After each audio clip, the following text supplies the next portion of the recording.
The average American leaves $42,000 in unclaimed employer retirement contributions over the first decade of their career. Not because they are irresponsible, not because they cannot afford to contribute, because nobody in their family ever explained that the money was there. That is one mistake. This video covers 6 of them. The specific financial mistakes your parents made that are still costing you money right now, and exactly what to do about each one. 6 financial mistakes that pass from one generation to the next without anyone meaning to pass them on. For each one, I am going to show you where it came from, what it is costing you in real numbers right now, and the specific thing you can do this week to start changing it. By the end of this video, you will have a clearer picture of which inherited patterns are running in your financial life than most people get from years of reading about personal finance. Let us get into it. If you are new to Capital Notes, subscribe before this video ends. We post one practical personal finance video every now and then. This series is designed to be watched in order. Parents rarely sit their children down and explain their financial philosophy. What children pick up instead is everything around the philosophy. Whether money was talked about openly or treated as something private and slightly shameful. Whether debt was a temporary problem to be solved or a permanent feature of adult life. Whether the stock market was something ordinary people participated in or something for a different kind of person. Whether enough was a real destination or a concept that never got defined. Children absorb these attitudes the same way they absorb everything else in their early years. Through repeated observation, through the emotional tone of the adults around them, through what was said and what was conspicuously never said. Those absorbed attitudes become the defaults that run underneath every deliberate financial decision an adult makes, often without the adult ever noticing they are there. This is not about blaming your parents. They were operating inside the same patterns they inherited from their parents, often with significantly less access to financial information than exists today. What this video is about is naming 6 specific patterns that pass between generations frequently and silently, tracing each one back to where it came from, and giving you the practical step that breaks it. Understanding where a pattern comes from is always the first step toward deciding whether to continue it. Mistake number 1. Treating debt as a permanent fixture of adult life. If you grew up in a home where there was always a credit card balance being carried, where a car loan was simply how cars were bought, where the idea of purchasing something significant without financing it was never modeled as a real option, then debt in your adult financial life does not feel like a problem. It feels like adulthood. It is what adults have. The question is not whether you have debt, but which debts, and whether you can cover the minimum payments. The possibility that debt might be something you could genuinely be free of, that a financial life with no consumer debt might be available to you, is not something that comes up naturally as an alternative, because it was never part of what you were shown. James is 38 years old and works as a project manager in Seattle. He has carried a credit card balance continuously since he was 22. Not the same debt. It has been paid down and run back up several times, but the balance has never reached zero for more than a few months in 16 years of adult financial life. When he thinks about it honestly, he recognizes that his parents operated the same way. There was always a card with a balance. It was never spoken about as a problem to be solved permanently. It was managed. James absorbed that distinction completely. He pays his bills on time, he does not spend recklessly, and he has never in his adult life genuinely set his sights on getting the balance to zero and keeping it there, because zero was never the target he was shown growing up. It was the exception, not the destination. The cost of this pattern is not just the interest, although the interest on a credit card balance carried for 16 years is substantial. At an average balance of $5,000 at 20% interest, James has paid approximately $16,000 in interest charges over 16 years on balances he could theoretically have eliminated. The larger cost is the ceiling it places on every other financial goal, because a portion of every paycheck is committed in advance to debt service before any other financial decision can be made. The practical test for whether you have inherited this pattern is simple. When you think about being completely debt-free, does it feel like a realistic goal you are working toward, or does it feel like something that is technically possible, but not really for someone in your situation? Now this is something you can dollar right now to address this. This week, write down every debt you are carrying with its current balance and interest rate. Then calculate the total interest you will pay, across all of them, if you make only the minimum payment from this point forward. This number, which most people have never calculated, is the actual cost of the inherited pattern, Knowing it is the first step toward deciding to interrupt it. Mistake number 2, never talking about money at home. The second pattern is silence. Not a deliberate decision to keep money private from children, but the reflexive silence of parents who were themselves raised in homes where money was not discussed, and who therefore have no model for discussing it. The result for the child is an informational gap that they fill in the only way available to them, by reading The Emotional Room. They do not learn that money is complicated. They learn that money is the kind of thing that changes the atmosphere when it comes up, that it is private, possibly embarrassing, and that the adult response to it is to manage it quietly and move on as quickly as possible. That emotional association, absorbed before the age of 10, follows most people into adulthood and shapes every financial conversation they try to have or avoid having for the rest of their lives. Sarah is 29 and works as a teacher in Portland. She is educated and not a reckless spender, and she understands how personal finance works in a general sense. What she describes when she examines her relationship with money honestly is a background level of financial anxiety that surfaces every time she has to make a significant money decision, a feeling that getting it wrong has consequences she cannot fully see, that money is slightly dangerous territory, that she is probably missing something important that other people somehow know. She traces this, after some reflection, to the fact that money was never discussed in her family home, except in lowered voices or with visible stress.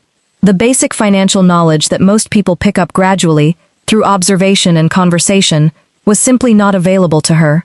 She entered adulthood with high academic intelligence and almost no practical financial knowledge, and the emotional charge attached to the topic of money made acquiring it as an adult feel harder than it had any rational reason to be. The way to break this pattern as an adult is to start with numbers rather than feelings. The first conversations about money do not have to be about childhood or anxiety or your complicated history with the topic. They can simply be factual: what things cost, what accounts exist, what the actual financial picture looks like when it is written down on paper. Factual conversations about money normalize it as a topic gradually, which eventually makes the more complex conversations possible. The silence breaks through practice, not through a single courageous decision to address everything at once. This is what you can do to change this pattern. This week, have one factual money conversation that you would normally avoid. It can be with a partner, a sibling, or a close friend. It does not need to be deep. It can be as simple as telling someone your savings goal for this year, or asking someone what savings account they use. One real conversation about money with another person breaks the silence pattern more effectively than any amount of reading about it. Mistake number 3 is measuring financial success by income instead of net worth. Most families measure financial success by income. A good salary means you are doing well. A salary increase means you are doing better. The question that almost never gets asked is what that income is producing in terms of actual wealth, whether the difference between what you own and what you owe is growing meaningfully over time. Income is easy to see and easy to compare. Net worth is invisible, requires deliberate calculation, and changes slowly. So income becomes the standard measure of financial health across generations, and the question of whether anyone is actually building wealth goes largely unexamined. The practical cost of this is that financial decisions get evaluated against income rather than against net worth impact. The car is considered affordable because the monthly payment fits inside the monthly budget. The credit card balance is considered manageable because the minimum payment is not a problem. None of these decisions get evaluated against what they do to net worth over time. The car payment that is comfortable in monthly terms is simultaneously a direct reduction in net worth. The credit card balance that is manageable in minimum payment terms is simultaneously compounding against net worth at an interest rate that exceeds the return on almost any investment the person is likely to be making. Switching from income-based to net worth-based financial evaluation is one of the most significant practical shifts a person can make in how they manage money. Most people who grow up in income-focused households do not make this switch until someone specific shows them how. Now do this. Calculate your net worth today and compare it to your annual income. Divide your net worth by your annual income. If the result is less than 1, your net worth is below your annual income, which is common in your 20s, but should be actively growing each year. Write down both numbers with today's date. Check them again in 3 months. The direction of the net worth number, not its size right now, is what you are trying to change. We are about to get to mistake 5, and I want to flag it before we get there, because it is the one with the most specific and most alarming dollar figure in this entire video. Mistake 5 involves leaving money on the table that your employer was trying to give you for free, and the average person who inherits this pattern leaves somewhere between $20,000 and $50,000 unclaimed over the first decade of their career. The numbers on this one are specific and they are uncomfortable. Stay with me. Now mistake 4 is passing on a complicated relationship with credit. This mistake comes in two opposite forms, and both of them are financially expensive.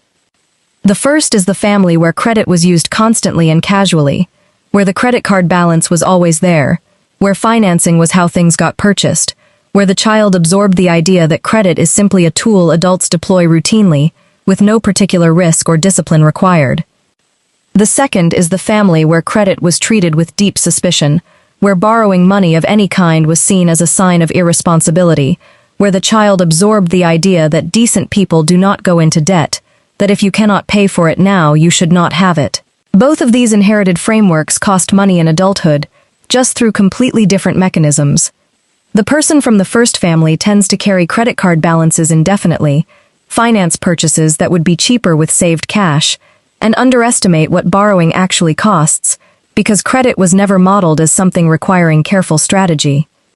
The person from the second family tends to avoid credit entirely, which means they often have a thin or non-existent credit history, which means the interest rates they pay when they do borrow are significantly higher, and which means they cannot access financial tools that require a credit history, even when those tools would genuinely help them. A thin credit file costs the average person between $50,000 and $100,000 in higher borrowing costs over a lifetime, according to research by the Consumer Financial Protection Bureau, specifically through higher mortgage rates, car loan rates, and insurance premiums. The cost of never being taught to use credit strategically is not zero, regardless of which direction you inherited. What you can do now is check your credit score this week using a free service like Credit Karma or your bank's built-in credit monitoring if they offer it. If your score is below 680, one of the videos in this series covers exactly how to improve it and why it matters beyond just borrowing. If you have been avoiding credit entirely, look up a secured credit card as an entry point to building a credit history without any risk of overspending. Mistake 5, and this is the most important one. Teaching that investing is not for people like us. In many families, particularly families that did not include anyone with a professional background in finance, investing was not understood as something ordinary people did. The stock market was something that existed in newspapers and that wealthy people did something with. The word investment in many households meant real estate, something you could touch and see, rather than the financial markets, which were abstract and associated with a world the family did not recognize as theirs. The implicit message absorbed was not a lesson about investing specifically. It was a message about who investing was for, and that message, absorbed before the age of 15 in most cases, is the reason millions of adults with perfectly adequate incomes arrive at their late 30s, having never opened an investment account. Daniel is 44 years old and works as a civil engineer in Denver, earning $96,000 a year. He did not open any kind of investment account until he was 39. Not because he did not know investing existed, not because he lacked the income, because no one in his family had ever done it, and the ambient message of his upbringing was that the stock market was either gambling or something reserved for people with more money and more knowledge than his family had. At 39, a colleague mentioned casually the index fund inside their 401k and the employer match they were receiving. Daniel had been with the same employer for 6 years. He had been contributing the minimum required to avoid administrative notice, well below the threshold for the employer match that his company offered. He had left approximately $34,000 in employer contributions unclaimed in 6 years, not through any bad investment decision, simply through never knowing the employer match existed and never having been raised to think of his 401k as something that required active attention. He calculated this figure when he finally reviewed his account at 39. He described the experience as one of the most financially uncomfortable moments of his adult life. The specific thing that interrupts this inherited pattern is not general financial education. It is the concrete knowledge that index fund investing in a 401k or a Roth IRA is available to anyone with an employment income, that it requires almost no financial expertise to start, that the employer match that many companies offer is literally free money that goes unclaimed by millions of employees who were never taught to pay attention to it, and that the gap between knowing this and not knowing it compounds into tens of thousands of dollars over the first decade of a career. One of our next videos in this series covers index fund investing in full. If mistake 5 resonates, find the video on index funds. What can you do right now to solve mistake 5? Log into your employer's HR portal or payroll system this week and confirm 2 things. First, what percentage of your salary you are currently contributing to your 401k or workplace pension. Second, whether your employer offers a matching contribution, and if so, what the maximum match threshold is. If you are not contributing enough to receive the full employer match, increase your contribution to the match threshold before the end of this week. This is the single highest return financial action available to most employed people, and it is left unclaimed every pay period by an enormous number of workers who simply were never shown it existed. Mistake 6 is never defining what enough looks like. This mistake is the quietest one, and in some ways, the most expensive over a lifetime. It is the absence of any family conversation or family model about what financial sufficiency actually looks like, about what level of income, what kind of home, what kind of life represents enough. Without a real definition of enough, the default that most families transmit without meaning to is comparison. You measure your financial position against the people around you. The people most visible to you tend to be the ones spending most visibly. Your reference point for what a financially successful life looks like is therefore systematically skewed toward consumption. The result is a financial life permanently oriented toward more without any clear destination, which produces the particular kind of financial dissatisfaction that persists regardless of income level, because the standard keeps moving. The families that produce children with genuinely healthy financial orientations are almost always families in which the adults modeled contentment with sufficiency as a conscious position, not as defeat. They talked about what they were working toward and why. They made visible the difference between the things they chose not to buy and the things they could not afford. That distinction between choice and constraint is one of the most practically powerful financial lessons a child can absorb. It reframes financial discipline from deprivation into deliberate decision-making. Most families never model this clearly because they have never examined it themselves. If you grew up without a clear family model of enough, you are likely still operating without one now, which means your spending expands to match whatever your income provides, and the goal keeps being redefined upward rather than being reached. Do this right now. Write down a specific number this week, the annual income that would represent enough for you right now given your actual life, not your aspirational life. Then calculate how far your current income is from that number, and what you would need to change financially to reach it. Most people who do this exercise find either that they are closer than they thought and the gap is a spending pattern problem, or that they have never genuinely calculated it, and the number itself changes how they think about the next financial decision they make. How do you break an inherited pattern? Breaking an inherited financial pattern takes 3 specific steps in order. The first step is naming it clearly. Not a vague sense that you are bad with money or that money makes you anxious.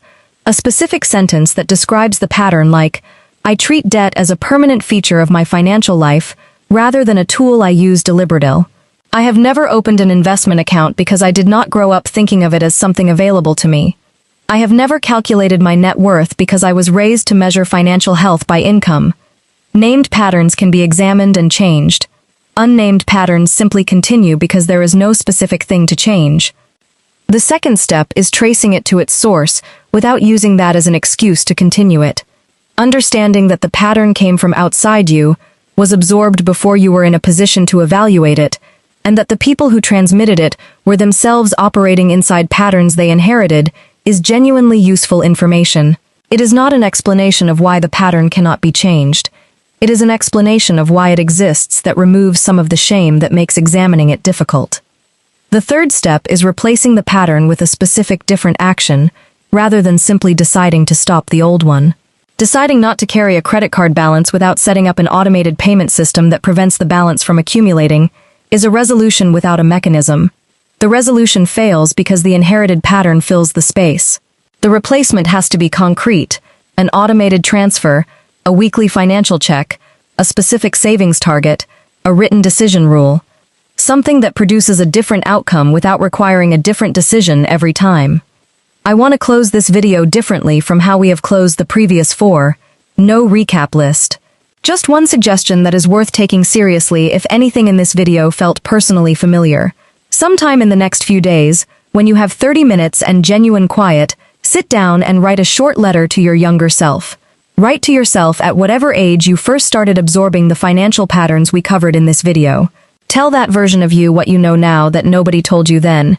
Tell them that debt does not have to be permanent, that money is something that can be talked about without it changing the atmosphere of the room, that investing is not reserved for people with more money or more knowledge than your family had, that enough is a real destination you can define and reach, rather than a standard that keeps moving every time you get close to it, that the financial patterns you grew up around are not facts about how the world works. They are the specific ways the specific people in your life were taught to handle money. And they can be examined, and some of them can be changed. You do not have to send the letter anywhere. Writing it tends to produce a clarity about which inherited patterns you are still carrying, and which ones you are ready to put down that no checklist or framework quite replicates. The people who build genuine wealth from ordinary starting points are almost always people who, at some point, made a clear and deliberate distinction between what they inherited and what they actually chose. This video is an invitation to make that distinction. To wrap up this video, we have discussed 6 financial mistakes that pass between generations without being named. Treating debt as a permanent fixture of adult life rather than a temporary tool. Never talking about money at home, leaving children to fill the informational gap with anxiety. Measuring financial success by income instead of net worth, and therefore tracking the wrong number. Passing on either a casual or a fearful relationship with credit instead of a strategic one. Teaching by omission that investing is not for people like us, which costs the average person tens of thousands of dollars in unclaimed employer contributions and foregone compound growth before they even turn 40. And never defining what enough looks like, which means comparison becomes the only available financial measurement, and the destination keeps moving. None of these are moral failures. All of them are patterns. Patterns can be interrupted once they have been named. The next video in this series moves into practical systems, the specific financial gap that most people leave entirely unaddressed because no one showed them it existed. That video is already on this channel. Subscribe to Capital Notes. New video is posted regularly. If this video gave you something useful, the next one will build on it. Subscribe, hit the bell, and I will see you there.